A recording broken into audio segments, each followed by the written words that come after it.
take two. Sound speed. 29 days, 20 locations. Cut. All right, back to one. For the most part, it went really smooth. All right, here we go. Going again, going back to one. So at this budget level and what we were trying to do with this story, and I look back on it and I'm kind of like, holy shit, how did we do that? We were able to put together a team of different folks from not only the industry, but certainly from around the greater Charleston area. There's a very, very talented crew base here in South Carolina, and that's part of what we're hoping to showcase, in addition to the other type of talent that's here, the locations and the beauty. But the production professionals are very talented, and I think that will show on screen after it's all said and done. It was so great to show up on these sets and to see the set well maintained and ready, all the lighting, staging, sound, everything ready to go, the camera guys in place, production assistants running around and doing what they did, which was really great. Everybody was there supporting. The crew just really busted their ass, and I felt very touched, because I know that a big reason that they were doing it is because they wanted to help me and they wanted to see me tell this story that I've been driven so much to do. John and I talked a lot about the style that we wanted this movie to be in, probably for a good 5 or 6 months before we actually started shooting.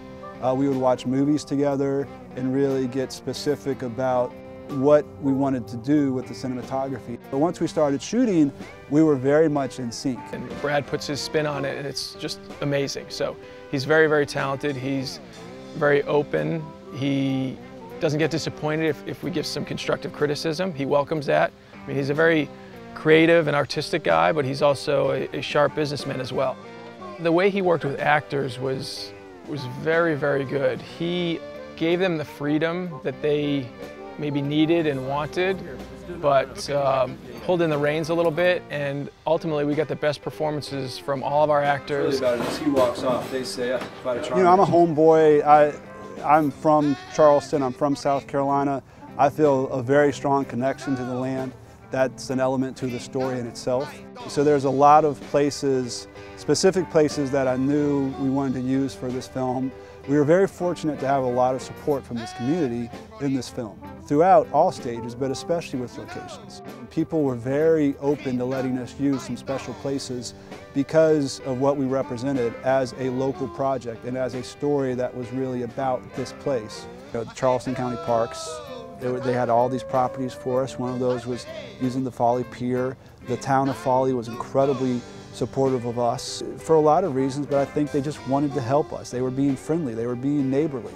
They wanted to see us as fellow members of the community do well, and so they supported us and let us shut down Center Street and let us take over the beach. So it was everywhere from that to Boneyard Beach, one of the most just probably unique and beautiful places in America that nobody really knows about. The fact that our film will be made here will be able to draw other films down here when they see the talent that we have and they see the scenery that we have. We're rolling.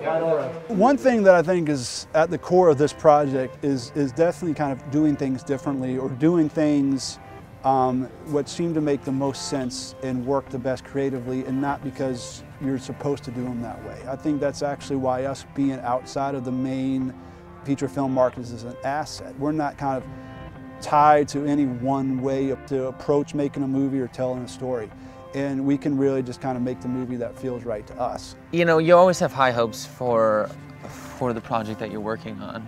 This has really been a great experience for me, and we do have a smaller crew, and so I'm very thankful for them and what they do, and we wouldn't be able to be creative and do what I love to do without them.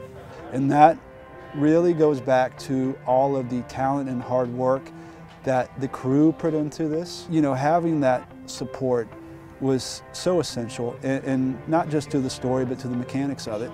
And that's why we were as successful as we were. We got all the footage that we wanted and then some. We made our days. There were no hiccups. You know, on occasion it was a little chilly, but that's okay. You know, I mean, shooting a summer scene when it's 29 degrees, oh well. Look, any movie is a big challenge. Any movie is hard as hell to do. I happen to think that some of the things we're attempting with this movie are especially challenging because we're doing a lot of unconventional things.